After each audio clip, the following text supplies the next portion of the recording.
Fala, meu pessoal, tudo bem com vocês? Estamos com mais um conteúdo, mais uma notícia para vocês. E hoje estamos aqui com o canal da Revista Oeste, todos os cretão, o canal deles.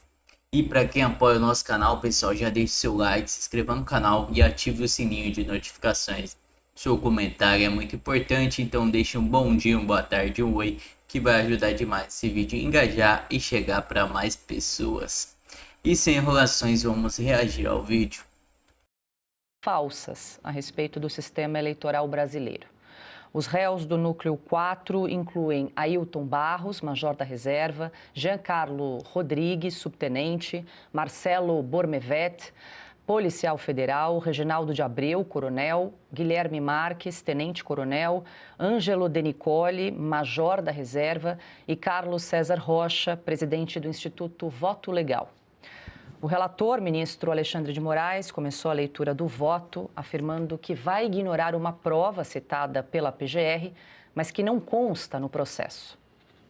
Durante as sustentações orais, eu fiz uma observação de que realmente não houve essa juntada, consequentemente, os elementos de prova constantes no IPJ 2263992, da PET 13299, como não foram juntados aos autos, não serão considerados. Eu entendo aqui que essa menção ela não pode prejudicar a defesa, eu excluí dos autos essa menção e não será aqui levado em conta em relação à fundamentação da apresentação penal. Obviamente, isso não anula a ação penal, simplesmente isso será ignorado.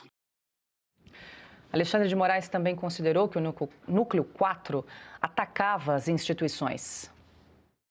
Que essa utilização de ataque à justiça eleitoral, de ataque ao poder judiciário, de ataque à democracia, de discurso de ódio, que isso é liberdade de expressão. Isso é crime tipificado no Código Penal. É um instrumento de agressão, de propagação de discurso de ódio, de ruptura ao Estado democrático de direito.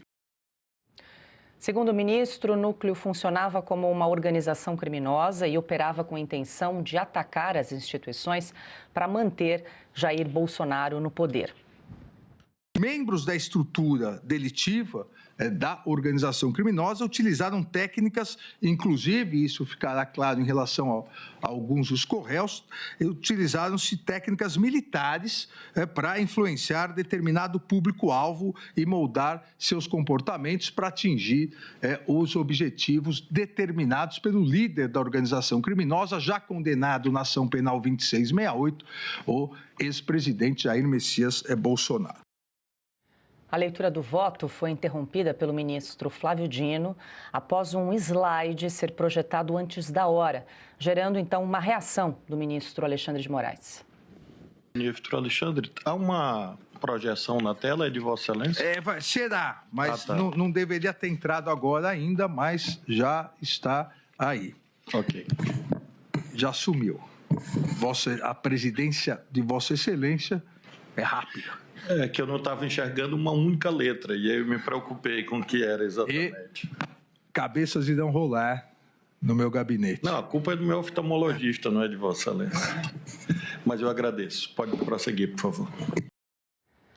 O ministro Moraes finalizou pedindo a condenação dos réus. Julgo procedente a apresentação penal em relação aos corréus Ailton Gonçalves Moraes Barros, Ângelo Martins de Nicoli, Giancarlo Gomes Rodrigues, Guilherme Marques de Almeida, Marcelo Araújo Bormevet e Reginaldo Vieira. E os condeno pelos crimes de organização criminosa armada, tentativa de abolição violenta do Estado Democrático de Direito, golpe de Estado, dano qualificado pela violência e grave ameaça contra o patrimônio da União e com considerável prejuízo para a vítima e deterioração de patrimônio tombado. Em relação ao corréu Carlos César Modson Rocha, julgo parcialmente procedente a ação penal e o condeno pelos crimes de organização criminosa armada e tentativa de abolição violenta do Estado Democrático de Direito, absolvendo por A ausência de provas pelos crimes de golpe de Estado, dano qualificado pela violência e grave ameaça contra o patrimônio da União e com considerável prejuízo para a vítima e deterioração de patrimônio tombado. O ministro Moraes ainda pediu que o presidente do Partido Liberal, Valdemar Costa Neto, seja novamente investigado pelo Supremo. Também, presidente, voto no sentido, nos termos do artigo 18 do Código de Processo Penal, de extrairmos, uma vez, obviamente, se houver maioria na turma, uma vez configurada a condenação do réu Carlos César Rocha, para que extraiamos cópias da decisão e de todo o acervo probatório para remessa para PET 12.100, salvo engano, para, nos termos do artigo 18 do Código de Processo Penal, reabrimos a investigação e análise dos crimes de organização criminosa e tentativa de abolição violenta do Estado Democrático de Direito em relação ao presidente do PL, Valdemar da Costa Neto. É o voto, presidente. Bom, já o ministro Cristiano Zanin acompanhou integralmente o relator da ação. Eu estou acompanhando na íntegra o voto do eminente relator, ministro Alexandre de Moraes, para afastar as preliminares que foram arguídas pelas respectivas defesas técnicas e julgar procedente a pretensão punitiva em relação a Ailton Gonçalves de Moraes Barros, Ângelo Martins Denícoli, Giancarlo Gomes Rodrigues, Guilherme Marques de Almeida, Marcelo Araújo Bomeverte e Reginaldo Vieira de Abreu, por infração aos artigos 2º, caput, parágrafo 2º, 4, inciso 2 da Lei 12.850, artigos 359L e 359M, e 163, parágrafo único, incisos 1, 3 e 4, todos do Código Penal, e artigo 62, inciso 1 da Lei 9.605, tudo na forma do artigo 29, caput, e 69, caput do Código Penal. Bom, Marcília, a produção fez um apanhado aí do que foi essa manhã de julgamento do Núcleo 4, com alguns trechos do voto do relator, o ministro Alexandre de Moraes, seguido de Cristiano Zanin. Nesse momento, a ministra Carmen Lúcia está proferindo o seu voto. Também foi reservado o dia de amanhã para a finalização desse julgamento do Núcleo 4. O que você traz aí de considerações? Afinal de contas, é um julgamento que se propõe a analisar desinformação e fake news. E aí a gente já discutiu várias vezes que não há tipo penal, né? Não há no Código Penal a tipificação desses termos, né? Dessas condutas, melhor dizendo. Pois é, desinformação, olha só, discurso diferente do que disse o ministro Moraes, desinformação não é crime, discurso de ódio não é crime, fake news não é crime, negacionismo não é crime, não há em nenhuma legislação nossa nenhum desses tipos penais, diferente do que afirmou o ministro Moraes. Então, se o ministro Moraes afirma algo que não corresponde à verdade, me parece que o núcleo de desinformação que existe é no STF. Esse é o grande núcleo de desinformação e não o que está sendo julgado. Até porque, se nós formos pensar, olha, qual é a acusação que é feita contra esse núcleo? Então, o Bolsonaro seria o grande líder de um grupo de desinformação e esse núcleo ele teria por conduta enfraquecer com desinformação o Estado democrático para que as pessoas com pipoca e algodão doce no dia 8 pudessem tomar o Estado. Essa me parece ser a grande acusação que é feita contra esse núcleo. Como é que você pode enfraquecer o Estado com desinformação? Eu queria entender até hoje qual é a grande tática, como é que se derruba um Estado com desinformação. A pessoa está lá, o soldado com fuzil na mão, e espada e etc. Aí eu falo, olha, renda-se porque eu tenho aqui uma desinformação, o Estado está tomado porque eu tenho uma desinformação, estou de posse de uma grande desinformação. Isso não faz sentido. sentido. Isso não existe em lugar nenhum do mundo. É uma fantasia que nem novelas seriam capazes de pensar, por mais que as novelas tenham sido ultimamente criativas nos seus finais ruins, né? Nem isso, nem novelas seriam capazes, nem séries ruins de streaming seriam capazes de pensar em uma fantasia como essa. Nós estamos condenando essas pessoas e, ao condená-las, condenamos também a liberdade de expressão. Porque vamos perceber que a jurisprudência que o STF está fazendo, sobretudo em relação a esse núcleo, eu considero esse núcleo da desinformação mais importante para nós todos, que usamos da palavra, que fazemos da palavra nosso ofício, porque a liberdade de expressão sairá condenada. O STF formará jurisprudência a partir de algo que não é crime. E aí, amanhã ou depois de amanhã, quando olharem para trás e falarem, mas qual o crime? Vão apontar e falar assim, está aqui a jurisprudência. Sim, mas a jurisprudência estava ancorada em lugar nenhum?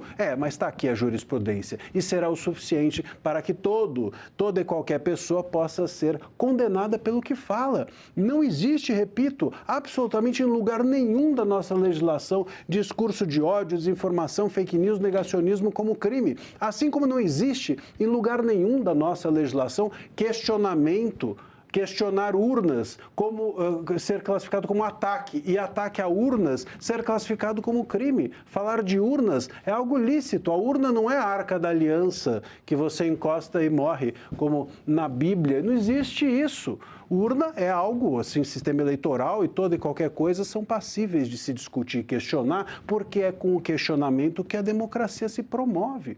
Veja, um país onde você simplesmente aplaude toda e qualquer coisa é tudo menos uma democracia. É a partir do questionamento que a democracia se constrói. E nós aqui estamos fazendo o contrário. A crítica e os críticos se tornam os criminosos e os investigados. E aí esse seria mais um caso clássico de usurpação de competência do Legislativo, do Supremo invadindo a competência do Legislativo a tentar criminalizar a desinformação, a fake news, que não é um tipo penal que, inclusive, fere o princípio da legalidade, né, Piotr? Deixa eu só informar quem nos acompanha. A ministra Carmen Lúcia acabou de proferir o seu voto também no sentido de condenar os 7 réus. Portanto, a primeira turma já formou maioria pela condenação desse núcleo 4, enquanto aqui a gente discutia o voto do relator e esses absurdos. Agora, só acrescentar uma coisa, aqui a gente virou notícia que o ministro Moraes resolveu então ignorar a prova, né, que não estava nos autos. Eu acho que está aí uma coisa que o ministro Moraes vem fazendo muito bem,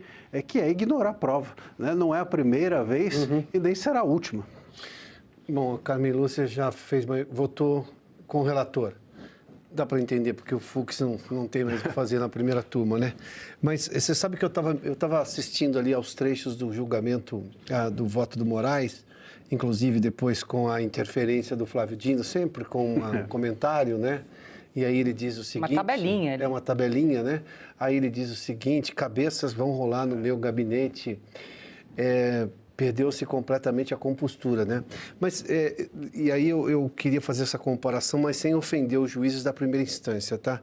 Mas eu me perdi ali, parecia um julgamento de fórum normal, sabe, primeira vara criminal, segunda vara criminal do fórum, lá de Piracicaba, enfim, essas coisas todas. Porque isso não é papel do Supremo, essa discussão toda, viu lá o ministro Zanin, quer dizer, isso não é papel do Supremo, o Supremo é para estar discutindo questões grandiosas, não analisando ali prisão de pessoas que não têm nenhum foro adequado para estarem sendo julgadas no Supremo. Vamos relembrar o fato, elas não eram para estar sendo julgadas nesse foro. Aliás, sequer deveriam estar sendo julgadas, né? Porque, como já explicou Marcília, o crime ao qual elas foram acusadas não é crime. Bom, se não é crime, daí volto de novo ao ministro Fux. Direito penal é prova, não tem processo. Não dá para ir adiante, não tem uma acusação consistente. Então, eu me perdi e, de novo, não quero ofender um julgamento de primeira instância, porque eu acompanhei tantos que eu me vi ali. E aí eu me lembrei que isso aí está acontecendo dentro do Supremo Tribunal Federal. E aí... Fala, meu pessoal. O que vocês acharam do vídeo? Deixe sua opinião, deixe seu comentário aí. Fala aí o que vocês acharam do vídeo, do comentário do Moraes aí. Esse ditador tem que cair. Então, começo do vídeo aí dá até ódio de assistir, né? Aquela raiva do jeito dele falar que cabeças vão rolar. Que isso. Tem uma maldade em uma pessoa só, é muita. É o próprio Capi. Vocês sabem quem é, né? Reencarnação aí. Mas, nossa senhora. Amém. Se eu falar essas coisas, não gosto. Mas tá bom, pessoal. Vamos aqui ao assunto que importa, Conexão Política. O site que traz a verdade ao povo. Caiado recebe aval para visitar Bolsonaro e deve encontrá-lo em prisão domiciliar. Conversa deve se tratar de privação de unidade da direita e a continuidade do ex-presidente no jogo político até a decisão final judicial. O governo de Goiás, pré-candidato a presidente da República, Ronaldo Caiado, União Brasil, recebeu o aval do ex-presidente Jair Bolsonaro do PE para uma visita política que poderá ocorrer nos próximos dias. Bolsonaro, que cumpre prisão domiciliar, sinalizou possivelmente ao pedido de encontro para que a reunião ocorra. Entanto, Caiado ainda precisa de atualizações. O ministro Alexandre de Moraes, do Supremo Tribunal Federal, STF, relatou que o inquérito que investiga o ex-mandatário apontou a visita, segundo aliado, em busca de um entendimento para preservar a coesão da direita em 2026, mesmo diante da incerteza judicial sobre Bolsonaro. Caiado tem dito publicamente a necessidade de manter o ex-presidente como referência eleitoral até todas as instâncias judiciais serem concluídas. O governador goiano tem criticado abertamente a liderança política e outros governadores que, segundo ele, tentam antecipar a retirada de Bolsonaro do processo eleitoral. Para Caiado, esse tipo de movimento configura golpe político diante das fragilidades jurídica do ex-presidente e precisa respeitar a decisão do Bolsonaro continuar sendo colocado como nome na direita, tem afirmado. A declaração se dá em meio de disputas internas na base conservadora. O governador de São Paulo, Tarcísio Freitas, republicanos, apontado como um favorito de Bolsonaro para a corrida presidencial, já teria mencionado Caiado como o nome mais frágil entre os possíveis concorrentes da direita.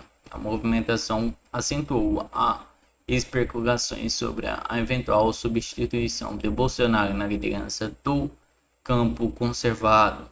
Caiado tem afirmado que Bolsonaro foi de fato impedido de disputar, assim será o momento de discutir outros nomes de direita para a eleição. Até lá, defende o ex-presidente continue sendo representado o campo conservador. O governador afirma que seu nome estará disputado independente de apoio, mas não descarta considerar legítimo receber eventual endosso de Bolsonaro ao longo do processo, mas sem nenhuma manobra de pressão.